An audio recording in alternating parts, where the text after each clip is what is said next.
and continuing our series on memorial stones. We're learning lessons from our history, and we have been examining the history of the Prescott Church, our fellowship. We're learning practical lessons of why we do what we do, but we also are celebrating the reminders again and again that this is a work of God and the way that things came about.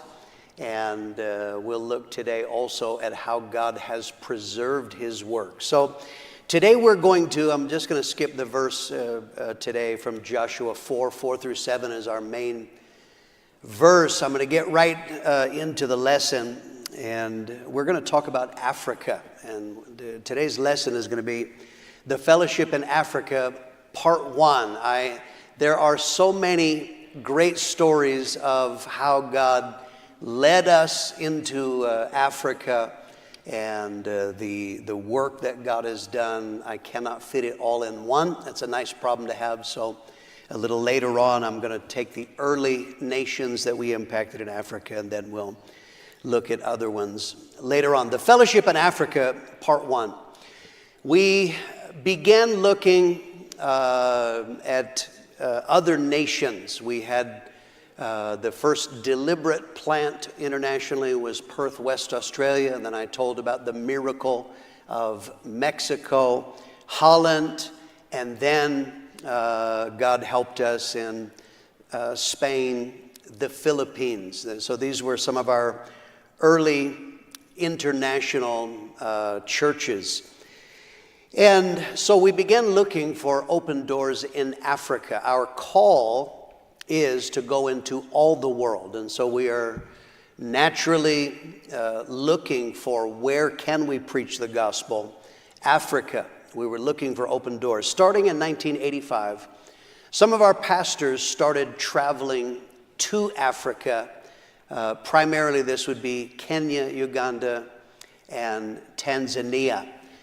Initially, we didn't have any churches there, so it followed a very similar pattern as the Philippines.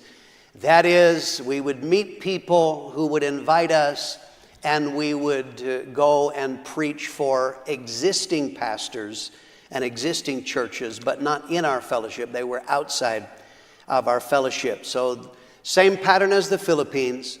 We would hold healing crusades. And in Africa, these were very responsive, very, very good in terms of crowds, salvation, miracle, great open door through crusades. And often at the same time, we would invite local pastors to come.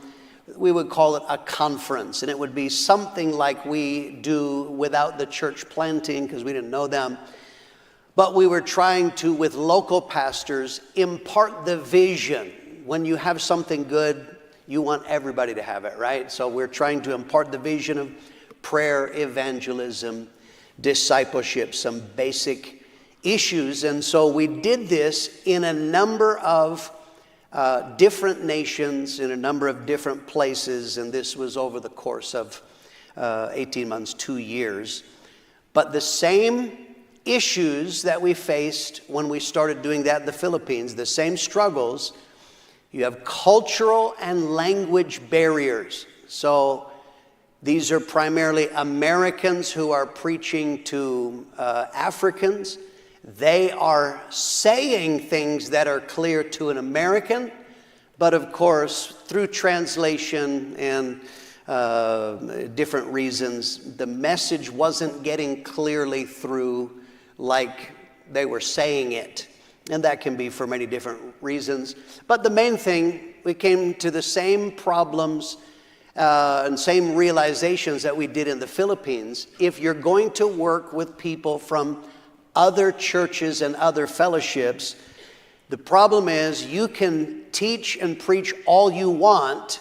You're not going to overcome past reference points. They'll smile, nod, say amen, but they're interpreting everything you say based on the church they were raised in, the teaching, the doctrine, the people they know. So we came to the same conclusions that we did in the Philippines. Philippines. My tongue got tangled there. And that is, at the end of the day, if we're going to reach Africa, someone has to go. The lesson, it's the same lesson we learned in the Philippines. Discipleship requires contact. So you can talk about discipleship. Very important part of discipleship, you have to be inspired. Very important part of discipleship, you have to be inspired. You have to sense the call to ministry in some way, if God is calling you to preach in that way. Discipleship involves instruction. There are things you learn. It may involve correction if you need correction. One of the powerful parts of discipleship, someone who wants to do a work for God, you need to get involved in ministry in some way. I have disciples, they get stirred at a conference, discipleship class, whatever it might be. Pastor, I want to do something for God. I feel called. What should I do? You should get involved. You cannot be a disciple if you're not involved in ministry in some way, and you need to work with people, because it is working with people that you learn lessons. There's nothing like working with people to learn lessons about ministry and people and learn about yourself. But here's the point that I want to make as it concerns Asia. Sometimes our involvement will give you direction for future ministry. Perth, West Australia, the church that Lisa and I were originally sent out of. Australia is an extremely multicultural society. It is made up of many immigrants. I told you years ago when Lisa and I were pastoring in Melbourne, the area of Footscray, back then I think we had 35 nationalities. And I'm not talking about people who say, I have 132nd Cherokee blood. That's not what I'm talking about. I'm talking about people directly from different nations.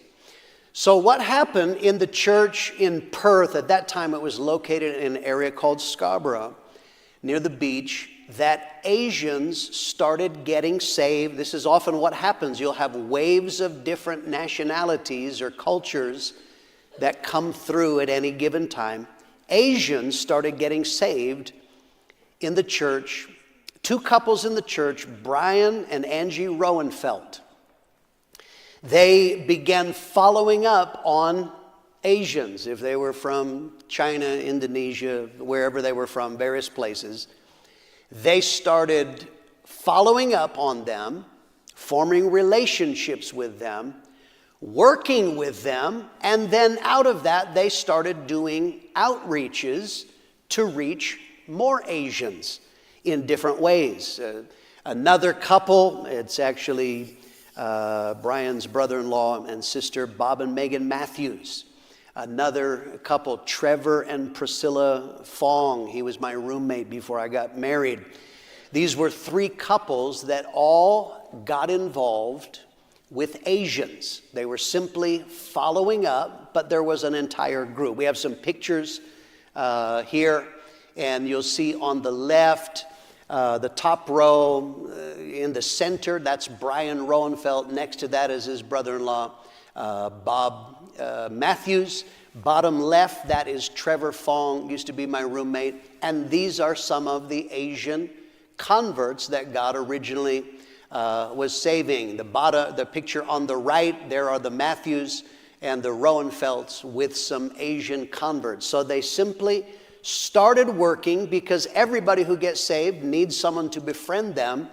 But out of that, they started getting a heart for Asians, for Chinese people, Malaysian people, whatever nationality they were, and they wanted to reach them. 1991, both the Roenfelds and the Matthews, they got jobs teaching English in the city of Guangzhou. Guangzhou is the first city when you cross from Macau. It's the closest city to, or not Macau, rather Hong Kong. It's the closest city in mainland China. And so they got jobs. Again, how can you operate in a nation that is communist, anti-Christian, you maneuver. Remember, wise as serpents. So they got jobs teaching English. Have a photo now. There's Brian and Angie at the top. These are some of their first converts that they got. So now they're teaching English, but using English as a way to preach the gospel now to communist Chinese. They got a group of converts. You see some of them there. They were there for 1 year only, and then Brian's contract to teach was canceled. I don't remember if that was actually because of his gospel work, but nonetheless, so this was his first foray into an Asian nation. It was in Guangzhou. Another Australian couple took over for a short time, and then ultimately a couple from Holland, Rene Brabants and his wife, took over that work that had been started initially by the Roenfelds and did a good job. The Brabants got a good solid group of people together in Guangzhou. It was small, but it was solid. Then another couple ultimately came and took over. Hank and Sanita Bruce came from Holland, and they took that church over in Guangzhou. And now that God began to really do something good, the church in Guangzhou began to do well. Someone from an area called Dongguan came through, I don't remember if they met him on the street or if it was a contact or a friend of someone in Guangzhou, but they came from Dongguan, which was 45 minutes away, and they got saved. And so now began asking, would you come to Dongguan and preach to my family and my friends? And so for quite some time, the Bruces were ministering in 2 churches at the same time. He would minister several times a week in Guangzhou. He would minister also in Dongguan. And in both cities, they began to grow and began to do well. Eventually, you can't do that forever. And another couple, Franz Smits and his wife, came and took the church in Dongguan. But it was in Guangzhou, that original church that the Roenfelds had pioneered. That is where our work in China really began to take off. Other people were pioneering, they were plowing, but in Guangzhou, this Dutch couple, they did very, very good. And the most important part of them being there, everywhere we go to start a work, we are not there just to get people saved. We are not there just to build a church. We're there to make disciples. And that is especially, making disciples is the real key to reaching any nation, because that is ultimately the answer. If China has over 1 billion people, it would be impossible for us to send enough missionaries to reach the whole nation. What really has to happen, to reach the entire nation, you have to have Chinese disciples, and then, of course, looking ahead, using common sense, in any Muslim, communist, or Hindu nation, probably the open door won't stay open forever. Governments change, they crack down. So if you're not making disciples, then your work has the potential of falling apart. Bert and Gerda Flederis, they came and took the church from the Bruces and really did a fine job of making disciples. They started planting churches, and that was very powerful, planting the first Chinese couples out. That is an amazing work. Bart and Wilma Koiker, another Dutch couple, came and took over from the Flederis. And then in America, Mark and Diana Crumpler, they went to China several times as well. So here's a lesson that I want to give you. That is, we must respond to open doors. So we have, and again, I'm weaving through all of these stories. How do we get churches in nations? That can be God speaks. God told Lisa and I told me to go to South Africa. That's one way. You have people that have a natural burden. I have family. I have a passport. I always wanted to go. But one of the things that happens is that in different nations, doors swing open. Doors that are shut because of law, because of politics, communism, religion, Islam or Hinduism, they shut doors. They keep Christianity out, but then politics change. The door opens. We must respond when God opens the door. 1 Corinthians 16:9. For a great and effective door has opened to me, and there are many adversaries. Okay, Paul is giving his approach to ministry. He says there's a great opportunity, an effectual or an effective door has been opened. So we operate through the principle of open doors. And that is especially true when you have a nation that was closed. When it opens, God requires us, we must respond to that. And we have to do it quickly because, again, common sense tells you doors that are open will not stay open forever. So the original works that I've described to you now, everyone who went into China up to this point, they all were operating in an atmosphere of strict control. This is different. Remember, wise as serpents. For some men, they chafe at this. They hate this aspect. In a communist nation, in a Hindu and a Muslim nation, it is not wise to approach preaching the gospel exactly like you do in America. In America, we're going to boldly preach. If they come and arrest us, we'll take them to court. We'll fight. By golly, this is our rights. That's not how it operates there. And so they teach English clubs. They have different methods to preach, but that was generally in an atmosphere of strict control, and you are very wise and aware of the government being against you. But then China changed. China's doors began to open. They relaxed their stance up until China was a closed nation, the Great Wall of China. That was actually symbolic. It's not just history. That was their symbolic stance towards outsiders. They fear outsiders. Xenophobia, the fear of outsiders is how they operated. And so now the doors open. They relaxed this. As soon as we saw that the doors were open, we started sending in workers rapidly, multiples in the same conference, because we recognized it won't stay open. Let's hit it now. So what happened is now we could open new ground, new cities, new provinces, and we could make disciples in various different places. Now, I'm not going to, please, if you're watching this and you were a missionary that labored there, I'm not naming names deliberately because there are workers that want to keep going back and preaching, and I'm not going to show you modern photos. There are people right now, it would not be healthy for them if I show you all the photos and someday we let the communist police be able to track down everybody that is there.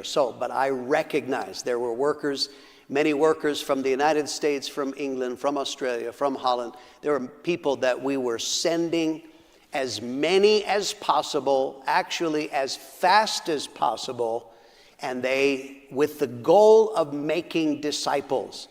A wise missionary is one who knows, I am here. I've got to make disciples because I might not be here forever.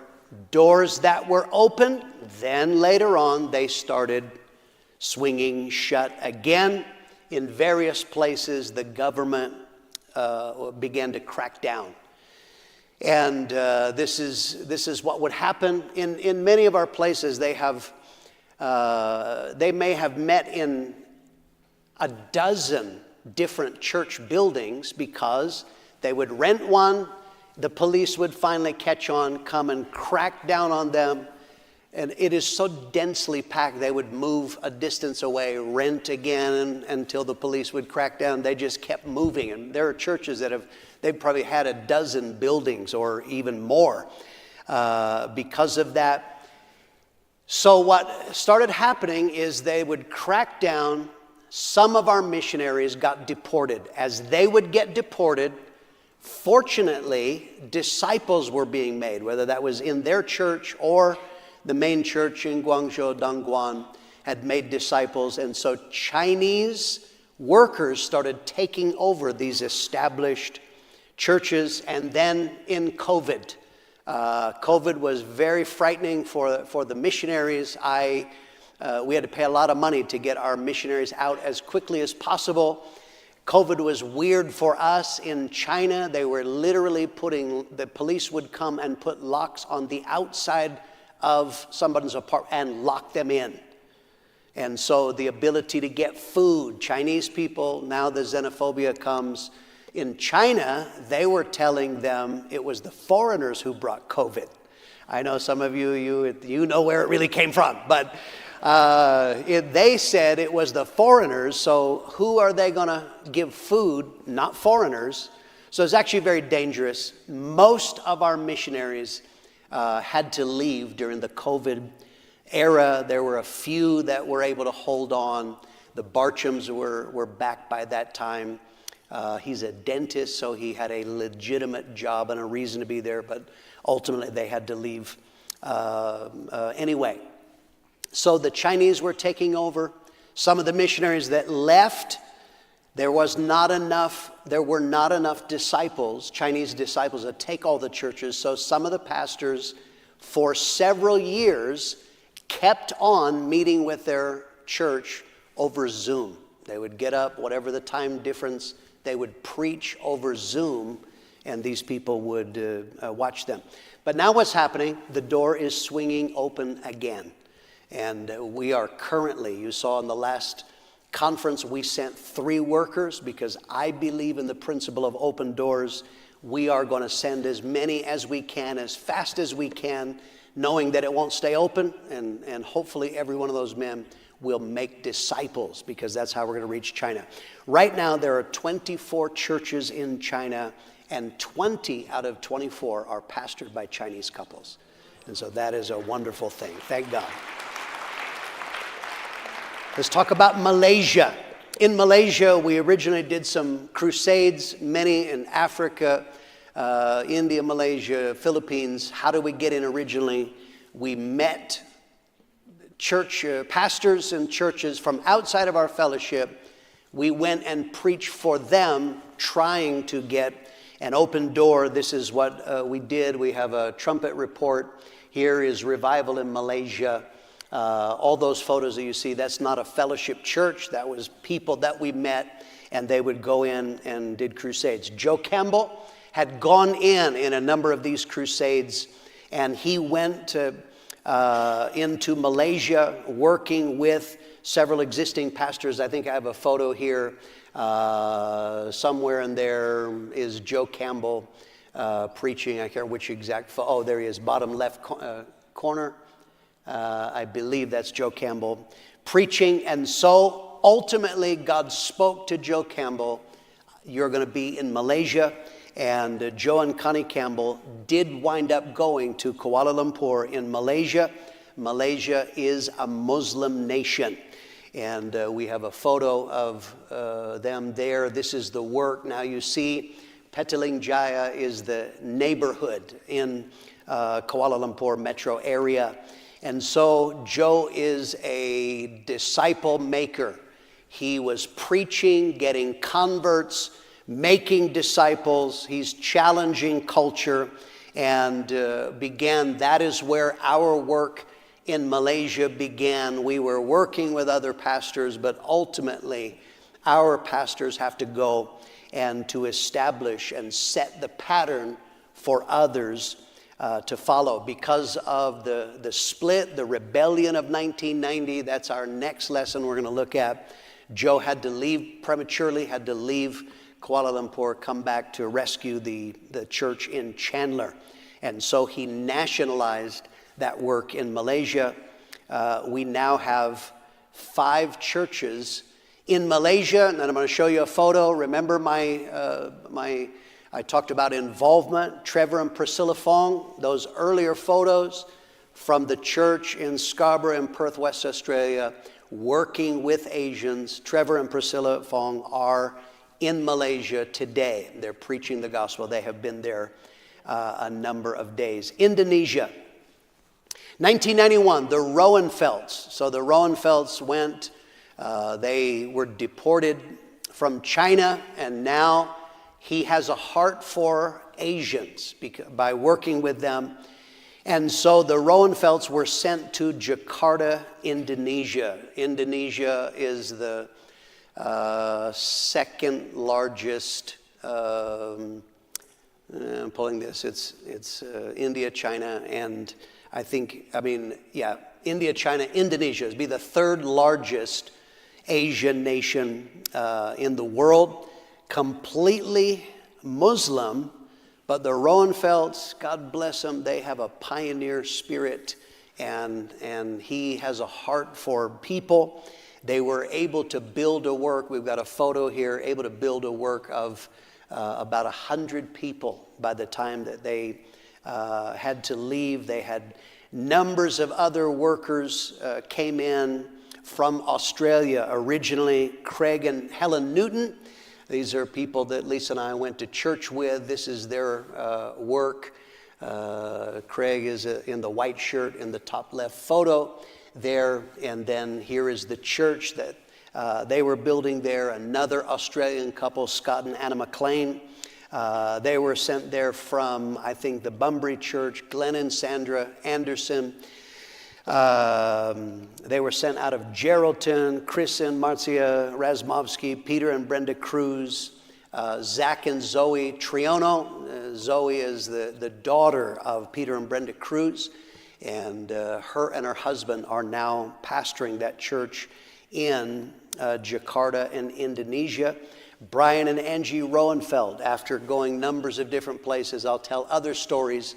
Today they are in Denpasar on the island of Bali in Indonesia, still doing a work for God. Right now we have 6 churches in the nation of Indonesia. Nepal, the nation of Nepal. My wife's brother, Lisa's brother Carl, in Perth, West Australia, a man came into the church and got saved. He was from Nepal.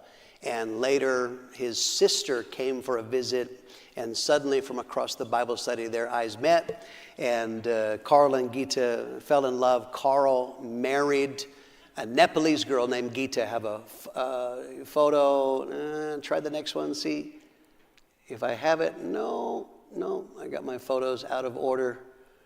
I don't know which one that one is. And go one more forward. There you go. That's the photo I was looking for. That is Lisa's brother. Carl. Gita is Nepalese, and these are their 2 children. But because they were saved, here is one of the ways that we get new churches.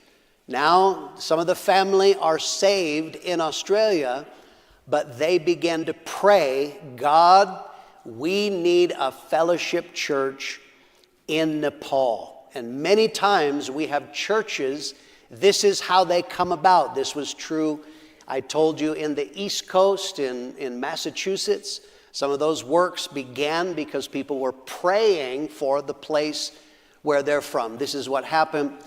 Gita and her family were praying for the work, or there to be a work opened in Nepal, and this is what happened in a conference. Mike and Yolanda Stamper were very stirred. Again, I'm telling you the different ways that churches come about. Some people, God speaks to them a place. He came to me and said, I am very stirred. He told Pastor Mitchell and myself, I'm stirred, but I have no direction where. I'm willing to go anywhere. And knowing that Gita and the family were interested in there being a church in Nepal, I naturally had a church or an interest as well. And I said, what about Kathmandu, Nepal? And so they responded, and this is exactly what happened. Is Mike and Yolanda Stamper went to Kathmandu, Nepal. They were the first workers there. Go to the next picture. It appears I have them out of order. I think that's actually Indonesia. That's a photo of the Roenfelds. Go to the next one. There we go. Here is early days of the work in Kathmandu, Nepal. I think that is, if I remember right, that's the first building, the top left. That's the first building. All of those you see on the front row, those are Gita's family. My sister-in-law's family, that's them on the front row. Is they now came into the church. They became instrumental.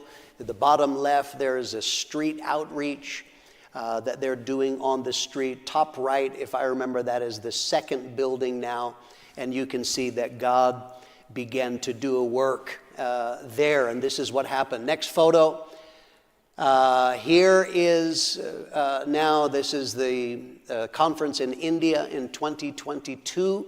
We have two different workers. We sent the porters later on. And so now you see our own Paul and Amy Arps are there in the photo. I'm in the middle. And these are all of the delegates from Nepal, different ones. And numbers of those are the family of Gita that originally she prayed. And her and her brother and family were praying for a work in Nepal.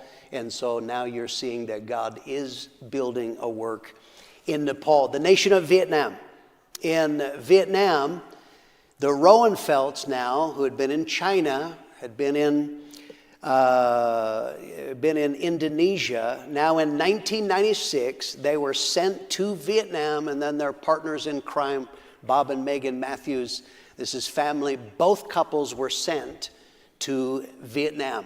And if I remember right, it was Hanoi that they went to. Initially began to make very good impact, but again, this is a communist nation, and so what began to happen is the police, plainclothes police, followed them everywhere they went. I remember a pastor telling me of going to preach for the Roenfelds in the early days, and he said, it was like being in a spy movie. Quick, hop on the motorcycle. And they're zooming in and out and going down and running down the alley and then meeting secretly.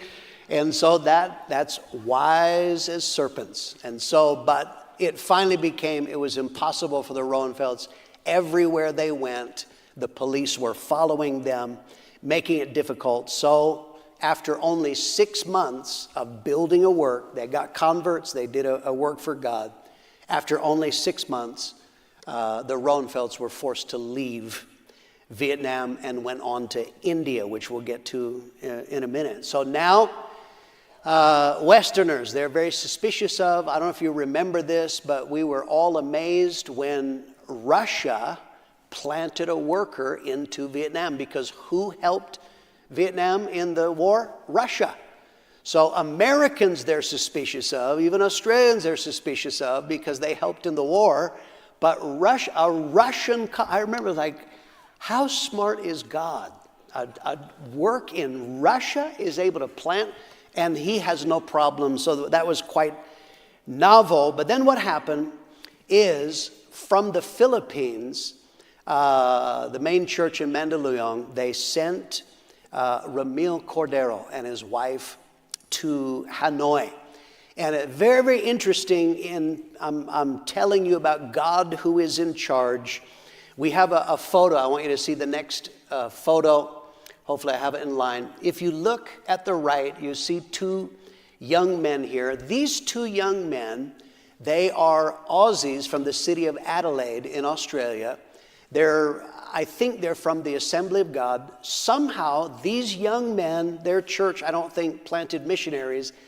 They wanted to do something for God, and somehow, in their hearts, these two brothers moved to Vietnam with no support. We want to do something for God, and they thought, how can we reach Vietnamese in a communist nation? They opened a coffee shop. And so the Corderos met them. You see Boyet, that's the leader in the Philippines, talking to these Aussie brothers. when Ramil went and met them, they offered the use of their coffee shop as an English club. This is a way that to invite outsiders in without saying it's a church. And so God bless these Aussie brothers who were instrumental, giving them a place to evangelize. And that was very powerful. Next photo, they actually let this is in their coffee shop, allowing them to meet, and you see what they're really doing. They called it an English club, but they're preaching the gospel. And that was wise as serpents, harmless as doves. I am told that those Aussie brothers were so inspired ultimately at what God was doing in the church through our Filipino brothers that they wound up opening their own church. They're not with us, but God bless them. Thank God for people with hearts for the gospel. And so in Vietnam, like China, the door swung open. And when that happened, we started sending workers in, and the most powerful part is not just having churches. They started making disciples. And Ramil Cordero did an outstanding job in Hanoi, made disciples, and started planting churches, started planting Vietnamese couples into Vietnam to reach them. And ultimately, they have now planted even missionary work. Vietnamese workers are in other nations now, preaching. They're very, very powerful. Have a photo. They nationalized it. And here's a photo. That is Ramil Cordero. This is I think that is their first church building that they got. Let's see, what's the next photo that we have? There's the first baptism. Top left is the very first baptism of the very first Vietnamese converts. Down below, when Pastor Boyette came, they had another baptism. All these people got baptized. Those are Vietnamese converts. We now have 13 churches in Vietnam. Have a next photo. And no, that is new converts class after morning prayer. And one of the things when the Corderos opened, young people, very young nation at that time. And so young people were responding. There is one of their early buildings. God is doing a great work. Next photo. Here is a church. Bottom right is laying hands on Brother Doi and his wife who took over. And they are now the national leaders. They pastor that church. They are the national leaders in Vietnam, which is our ultimate goal. But that door is still open. We are sending workers. We support a work out of Prescott to T.J. Horta and his wife. We support them in the city of Da Nang in Vietnam. India. A man was sent from Kenya to India. He lacked character. He had all kinds of problems that I won't go into. So he had to go back in shame to Kenya. The Roenfelds, for a while there, we didn't play Where's Waldo? We played Where's Brian Roenfeld? He's somewhere in the world. And Brian and Angie, God bless them, they moved around, went to India now. And they went to Aurangabad in India, where this man from Kenya was supposed to be building a church. We have a photo of Brian, and there is Brian. And these are some of the people in Aurangabad. But he discovered, he said, this church is nothing like our fellowship. It was kind of religious people. So he went and scouted the city of Bangalore, that he heard they speak more English there. And he was the first one to scout in the city of Bangalore. Something happened. Joe Campbell was in a restaurant in Malaysia in 1988, and he said all of the waiters were young Indian men, hardworking men from India that had come over for an opportunity. And God did something. He wasn't looking at waiters. He saw the potential. He said, if I had 100 men like that dedicated to the gospel, we could reach India. So God put it in Pastor Campbell's heart, and he said, I want to reach India. Chandler launched the first real full-time work into India. The Roenfelds were only there a short time. His wife was having twin babies and health problems, and they had to leave in a very rapid amount of time. But Ashkar and Linda Gafoor were sent out of the Chandler Conference to the city of Bangalore, where they began to build a good work. Later, Dan and Monica Rubianis took over that work. We have some photos from the early days, and here is various crusade at the top and middle, early outreach on the right, and there is the church on the left. They began to build this work in Bangalore. And then out of India, again, our goal is not simply building churches, it's making disciples, planting churches. From India, they began planting churches. And we have some photos here. More, you see Dad in the middle there with some missionaries and a native Indian worker. There's a march on the top right. Dad preaching in the conference, giving a challenge. Conference in the bottom left and top left. But this was a conference, and they started planting churches. We nationalized the work there, and Paki and Samantha Raj took over there. Now the national leaders in India doing a great job. Missionaries, again, open door. We started sending in missionaries from different nations. It is technically illegal. They have a law. It's against the law to convert a Hindu. This is now a Hindu nation. It's illegal, but we don't say, well, it's illegal, so I guess they all go to hell. Absolutely not. Wise as serpents, harmless as doves. Sometimes there's trouble. You got to be wise about it. But nonetheless, we do that. Have a photo. This is from the conference in 2022 where I preached. And so these are all Indian pastors. Now we have 36 churches in the nation of India right now. Isn't that wonderful? Thank God. Thank God. Final nation, I don't have time to do every single nation, but Cambodia, our own John and Aaron Maiola. The Maiolas are our version of Where's Waldo. Somewhere in the world, the Maiolas always are. And so they were the first one. They pioneered in Cambodia. In Phnom Penh, Cambodia, they were the first ones from our fellowship to go. Later, a couple from Russia took that. But other couples have been planted, and we're starting to really make impact in Cambodia. And so this is now, the Kenyans are in Siem Reap. This is a giant wooden mallet that they have. This is the idol smasher.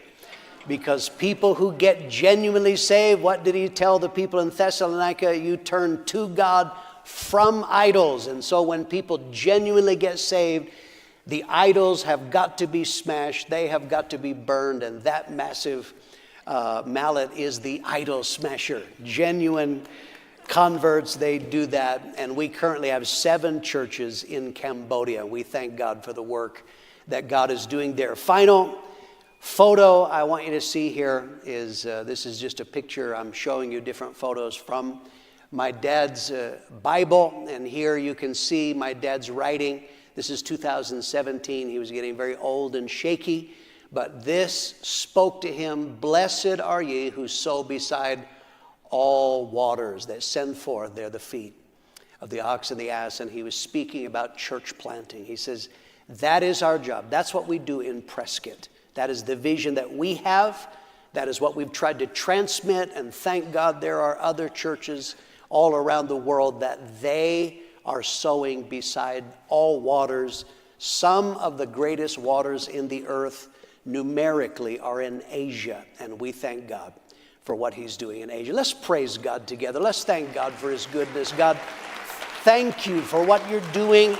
And thank you that you allow us to be a part of this, and thank God. And I'm very grateful. Please, I'm skipping very fast. I cannot personally name and give photos of every single person, but please recognize there are workers that they paid a great price, especially the first ones in a nation. It's often very difficult on them. I honor every single one of you. If you're watching this, I thank God for every missionary that believed and every pastor that sent, because we are going to impact Asia for Jesus. Thank God. We're going to stop there, and the service will start at 10:30.